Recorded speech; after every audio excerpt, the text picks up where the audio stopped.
Parental control applications are increasingly being adopted by parents, by families to monitor and manage their children's online activities more effectively.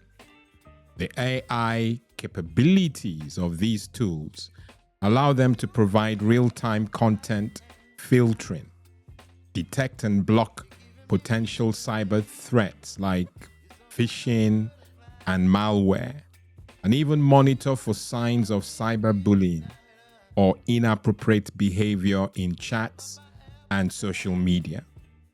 The trend reflects the growing concerns about online safety, privacy, and the need for more advanced, user-friendly solutions to protect family members across various devices. And I'm going to share some examples of these applications. I've not had the opportunity to do that in previous videos, but I'm just going to focus on three, and the ones that the platform recommend. And those three in no order. The first would be Bark. And these are examples of parental control applications that actually have AI capabilities. And Bark uses AI to monitor and analyze text messages, emails, and social media activity for potential risks, such as the one I alluded to: cyberbullying, online predators, and inappropriate content. Bark can also provide real-time alerts to parents when potential issues are detected. And I know that many parents will love that because it allows them to address concerns proactively. Another example of a parental control application, and one that also has AI capabilities, will be Qustodio. I hope I've pronounced that properly. Qustodio, and we partner with them on this platform. They offer extensive parental controls, like I mentioned again, including AI-driven web filtering, screen time management, and location tracking. Yeah, I know that excites some of you parents. Its AI engine helps to categorize and block inappropriate content across various platforms and provides detailed activity reports so that you can, have something to look at, tunnel into, and try and make sense of what your young one is getting up to. Okay, it gives you, and it's very user-friendly. Actually, both are user-friendly. The last one that we're going to share would be NetNanny. NetNanny. It's also quite notable, again, with AI-powered features. I don't think anything these days without AI is future-proof, because AI is the thing going now, okay? So NetNanny has AI-powered features that help detect and block pornography, explicit content, and other harmful material. It also includes real-time alerts and social media monitoring. Of course, that helps parents stay informed about their children's online activities. Now, these tools, the three that I've shared, reflect the growing need for advanced, easy-to-use software to protect children in the increasingly complex digital landscape that they find themselves in. Okay, so we're going to discuss some risks, and there are risks associated with parental control applications in general. And while we're making enough noise about AI-driven parental control software and the robust features that it provides for family cybersecurity, there are several risks and considerations that parents, caregivers, guardians, babysitters, considerations that you must keep in mind. The first will be privacy concerns.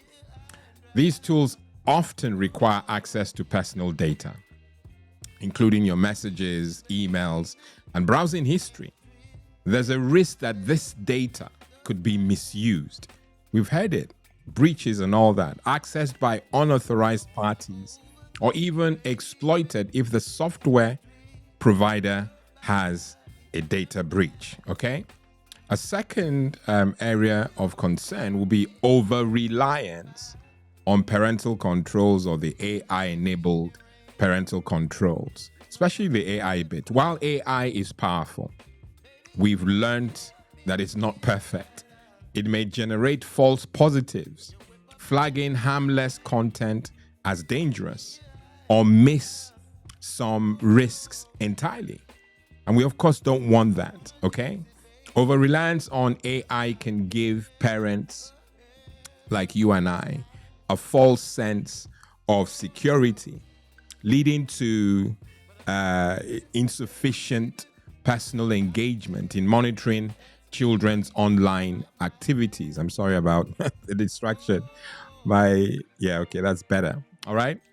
So we really don't want situations where we're over-relying on, parental controls. And we've discussed this on the platform before. While it's powerful, especially the AI bit, it's not perfect, okay? And false positives will flag content that is perfectly safe as dangerous. And we may, in turn, miss the risk that we're supposed to, or the application is supposed to focus on entirely. So we can't over-rely on parental control, applications. We've got to tread carefully, all right? A third will be impact on trust. Excessive monitoring, and this is the human side of tech, where we put so much emphasis, or rather place so much emphasis on tech, and we forget or ignore the human element. Excessive monitoring can strain the relationship between you and your child, especially if your child feels that their privacy is being invaded. It's important to balance protection with trust and open communication, okay? A fourth area to focus on will be security vulnerabilities, okay? Like any software, parental control tools can have vulnerabilities. If the software itself is compromised, it could expose sensitive information about the entire family, and I know you don't want that. All right, a fifth area to concern ourselves with will be legal and ethical issues. Depending on the jurisdiction, there may be legal implications related to monitoring children's communications. Yes, you of course know that YouTube and other social media platforms are big on these things, kids only and all that, okay? So there could be implications related to what you are innocently doing when you monitor children's communications, especially as they approach adulthood. So we as parents need to be aware of the legal boundaries, in our regions. A last point, or a last concern I want to share with you, will be inappropriate usage. If not properly managed, parental control tools could be used to excessively control children, leading to issues like reduced autonomy or stunted development of responsible online behavior. And I know kids could start having complexes that they don't measure up, they can't be trusted, and they may be maybe trying their best. So we've got to look out for that and be careful that we're not using these applications inappropriately. And that's important.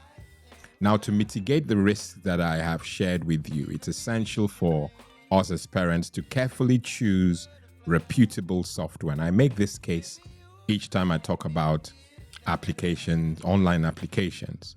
We've got to stay informed about the software's features and limitations, and maintain an open dialogue with our children about online safety and privacy. That's all we have for this week. I've been your host, Lawrence Edem. Until next week, keep safe, God bless, and goodbye.